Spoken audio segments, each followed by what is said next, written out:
মানুষ চারটি কারণে ধনী হয়। যদি আপনি ধনী হতে চান তাহলে এই চারটি কাজ অবশ্যই করবেন। এই চারটি জিনিস যদি আপনার ভিতরে থাকে, দেখবেন আপনি মন থেকে ধনী হতে পারবেন।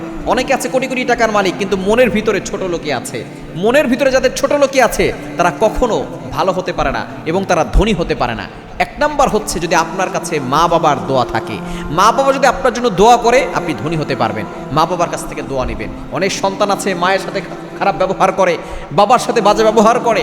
মনে রাখবেন, মা বাবার মনে কষ্ট দিয়ে আপনি কখনো সফলতার চূড়ায় উঠতে পারবেন না। যদি আপনি মা বাবার কাছ থেকে দোয়া নিতে পারেন, তাদের খেদমত করতে পারেন, তাদের কাছ থেকে দোয়া নিতে পারেন, এই দোয়া আপনাকে সফলতার চূড়ায় উঠিয়ে দিবে। আপনি যদি সাকসেসফুল ম্যান হতে চান, আপনি যদি ধনী হতে চান, আপনি এক নাম্বার মা বাবার কাছ থেকে দোয়া নেবেন। নাম্বার 2, দ্বিতীয় নাম্বার হচ্ছে আপনি আল্লাহর উপরে ভরসা রাখবেন। আপনি মনে করবেন যে আমার চিন্তা থেকেও আল্লাহর পরিকল্পনা অনেক ঊর্ধ্বে, আল্লাহর পরিকল্পনাই হচ্ছে আমার জন্য বেস্ট। কেননা আমার কল্যাণ আমার থেকে আল্লাহ বেশি ভালো জানে। আল্লাহ তাআলা নিজে বলে দিয়েছেন, পবিত্র কোরআন কারীম খোলেন 28 নম্বর পারা 17 নম্বর পৃষ্ঠা।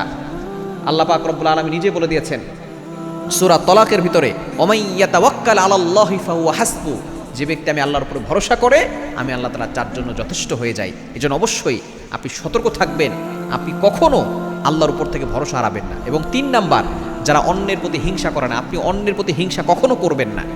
অমুক এটা করছে, তমুক এটা করছে, আপনি তার জন্য দোয়া করেন, আল্লাহকে বলেন আল্লাহ তাকে দিয়েছেন আমাকেও দেন। কিন্তু আমরা কি করি, আল্লাহ তুমি তার সব কিছু ধ্বংস করে দাও, এটা কখনো করবেন না। এবং 4 নাম্বার হচ্ছে, আপনি সকাল সন্ধ্যা আল্লাহর জিকির করবেন, 5 ওয়াক্ত নামাজ পড়বেন, গুনাহ ছাড়বেন, দেখবেন আল্লাহ তাআলা আপনাকে ধনী বানিয়ে